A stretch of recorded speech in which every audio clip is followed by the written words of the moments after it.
Yes, that's right. I just coned it into frame. Today, folks, we're taking a look at something a little bit different. Not as different as the last couple of videos, which thank you so much for watching. But this is actually from the company ThreeZero.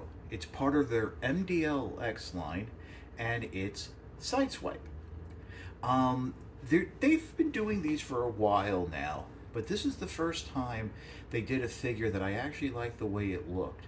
A lot of their other figures like Optimus Prime, Bumblebee, Megatron, and Starscream, well, the Seeker mold in general, look a little too stylized for me. This looked more like how I would see Sideswipe done in this style. And apparently, the upcoming Jazz is going to follow suit, so I wonder if they're doing a little bit of a design change. Now, after getting this figure in hand, I was excited, but I've kind of cooled on it, and to be honest, I'm not really sure exactly how I feel 100% on it yet. But we're going to review it, take a look at it, so let's get into the light box and get a closer look.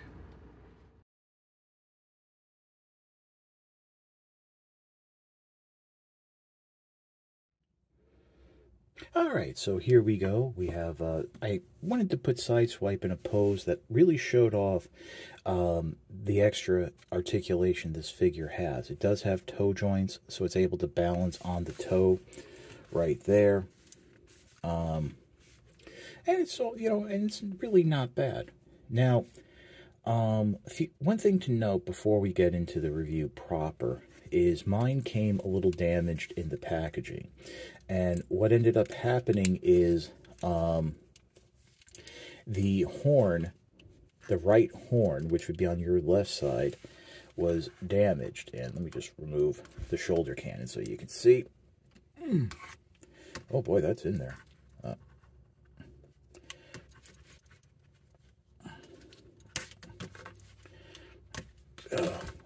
I popped the head off. I could have just shown you the head, but it's actually just... as you can see, one of the horns looks a little disheveled. I had to use some heat to try and straighten it out, and believe me, it looks a lot better now than it did. It was actually bent all the way in. I shared a post on photo on Twitter looking for sources on how to fix it, but there's that. But having Sideswipe back in a neutral pose, you can see what I was talking about in terms of looking a little more like how a real-world Sideswipe would look.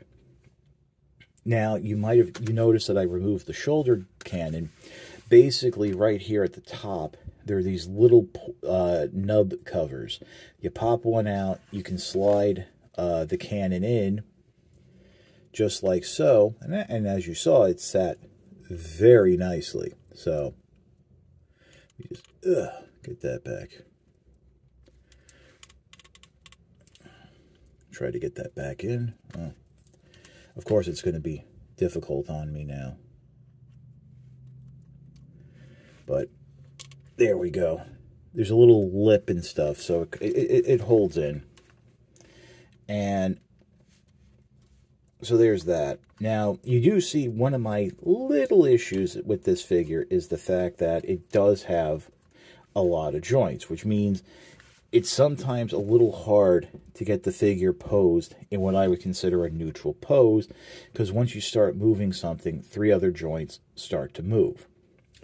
Now, the figure comes with 3 sets of hands, fisted hands, which come packaged, these weapon-holding hands, which, in my opinion, I think, work a lot better as fisted hands.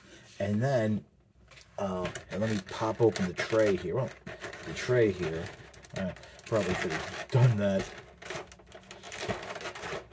beforehand, but it's one of those trays with the groove lips that if you aren't careful with how you pop it open, it can actually pop everything out of the tray. They're supposed to be relaxed hands, and that's what it says on the packaging, but to be honest with you,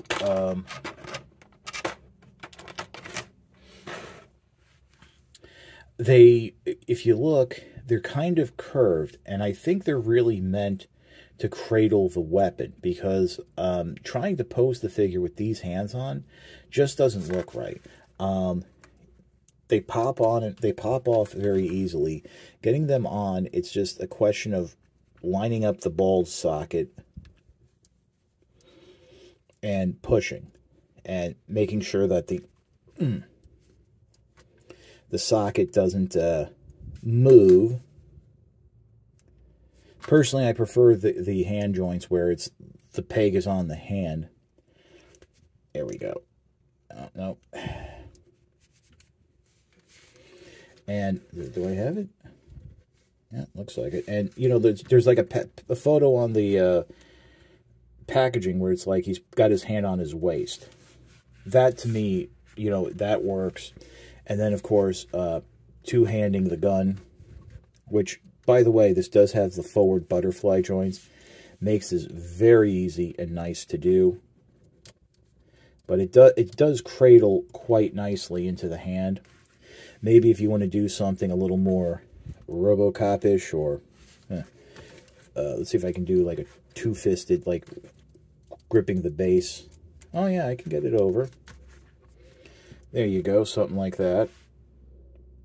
That works. But pretty much, you know, just like having him like walk around like in like a shooting type of pose like that, if you know, with the hand out, it just, to me, it doesn't look right. So I just usually leave the other shooting hand on, because that works, I think, a little bit better. Now,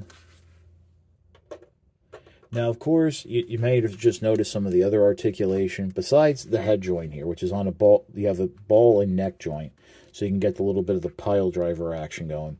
What I like about it is the neck turns with the head, and that's actually kind of accurate. If you ever look at the way you turn your head, it's the neck. It's not just the head. The neck turns too, so it's a very fluid movement right there. And of course, you can get some side-to-side wobbles. You know, it's very expressive. Now, on the arms here, as I mentioned, you got the forward and back butterfly joint. You do have this joint that kind of comes out a little, because really the arms are up here, but then you can start working it and, you know, give you a little more room. The shoulder pad moves. A lot of die cast in the figure, too. Bicep swivel, double jointed elbows. We saw the hands. The panels here are on a ball joint. You can even rotate them down. Some early reviewers have speculated that that might be a bit of an homage to the movie Sideswipe and its blade arms. The torso here, you do have a waist joint, but you also have a ab joint, which gives you a little side-to-side waddle, do a little turning from there, but take a look at that detail when you bend it forward. Bending back, not so much. The side skirts all can get out of the way. They're on individual ball joints. And I just popped it out. Ooh, boy, that was the first time I did that. Oopsies. But, you know, it pops back in. It's all ball joints. So you have that. You know, that can flare out. That can flare out. Give you the leg movements. You have a swivel here. You do have double jointed knees. Some of the detailing does block it, so you don't get that full deep crunch. The fin here, which would be the fit in car mode, works a little bit like a heel, even though there is a dedicated heel right here. I mentioned the toe joint. You do have a little bit of the side-to-side ankle pivot here. So that's kind of nice. So, like I said, very articulated. It's right on the cusp of where I've had some problems with these Japanese, like Asian market figures, where they do some great articulation, but like I said, it's kind of hard sometimes to get it in a neutral pose. Comes with the shoulder cannon, it's flare pistol, which we just kind of saw. So really, you know, it's not bad. My issues are, this was about $80, $85. After tax and shipping, it comes out to around a little over 90. And for that price, I was expecting, I mean, when I've seen the early videos, I thought this was a little bit bigger. This figure's about 6 inches. I was expecting something closer to 7. And then to have that QC issue with the horn, it's kind of like, I mean, for $80, I mean, that should have been worked out. Oh, and the wheels spin here, by the way, and they're rubber tires. So it's kind of tough. I mean, to be very honest, in terms of a non-transforming articulated figure, believe it or not, the Blockies figures kind of are giving me what I'm looking for. First of all, you have that open hand that I think works better for posing. And just in terms of the articulation, it does what I want it to do, and how I would pose it. Now, obviously, this is not as articulated as this, but this is articulated enough, and it costs way, way less. And, you get that extra fun of the building. Now, so, there's that. So can I mean, I guess we should go straight into my final thoughts. And it's like, can I recommend it? If you're a fan of the line and you're looking for, like, those, you like this real world, quasi-anime aesthetic, then yeah, I think, Sideswipe is a great figure. Like I said at the beginning, this is the first one that really interests me because it kind of looks like, a Sideswipe. It looks like a car, a robot that will turn into a Lamborghini. The proportions are a little bit better. It has, I mean, like I said, it has a little bit of a metallic grit to it. That's like, it's a real world aesthetic. Like, this is seeing things. I mean, you got a lot of panel lining, like a wash over it. And again, let me just mention, there is plenty of die cast in here. So there is a little bit of heft, which I think helps with the posing. I'm kind of interested in Jazz. I'm not as interested now as I was, just, from the experience, but at least I know what I'm getting. Oh, and you know what? I almost forgot to mention, and I do apologize. One thing the character comes with is, if you remember, Sideswipe in the cartoon used pile drivers. It used 2 different designs, this flat design and this chisel design. Well, instead of coming with 1 set of the chisel and 1 set of the flat, it comes with 1 of each. Why? I don't know. That kind of, it's not like he used 1 of each in the show. It was like 2 of one or 2 of the other. They pop onto the wrist where you replace the hands, just like that. Almost forgot about him because I wouldn't display him with it. But I mean, and again, the oddness of just having 1 of each, it's like, what's the point? I don't even remember Sideswipe using just 1. It always used them as a set.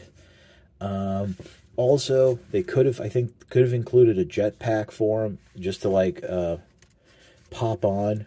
I want to say I saw in a review that Vangelis did that this can pop off, so maybe there might be coming. Like, I kind of did Prime come with the jetpack, which was really Sideswipes, and maybe that's, I don't know. But yeah, so you kind of get the feeling that it's like, for the price, there's a little odd things going on here, but if you can catch it on sale, definitely go for it. At least try it out. Obviously, this fits a very specific market for people looking for the high-end, articulated, collectible Transformers that don't transform, which is kind of funny because ThreeZero does make transforming toys. Hopefully, sometime in the future, we'll be taking a look at one of their Robotech Macross offerings. They're doing the VF1s now. But yeah, that's really just about it. So if you like this review, like, comment, and subscribe. Well, I will always appreciate the views, the likes, comments, and subscriptions. help to communicate to YouTube through the algorithm that my channel should be exalted and held upon high.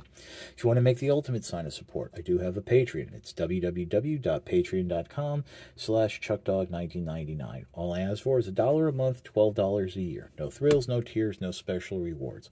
All you're doing is helping me help you to help me help you bring figures like this to you, as well as keep up the infrastructure of the channel. But as I always say, if you can't afford the $1 a month, $12 a year, your views are more than thanks enough. Patreon is just a cherry on top of an already generous sundae. So, yep, that's about it. Once again, for the MDLX Sideswipe, this is your old pal Chuck, and we will see you next time.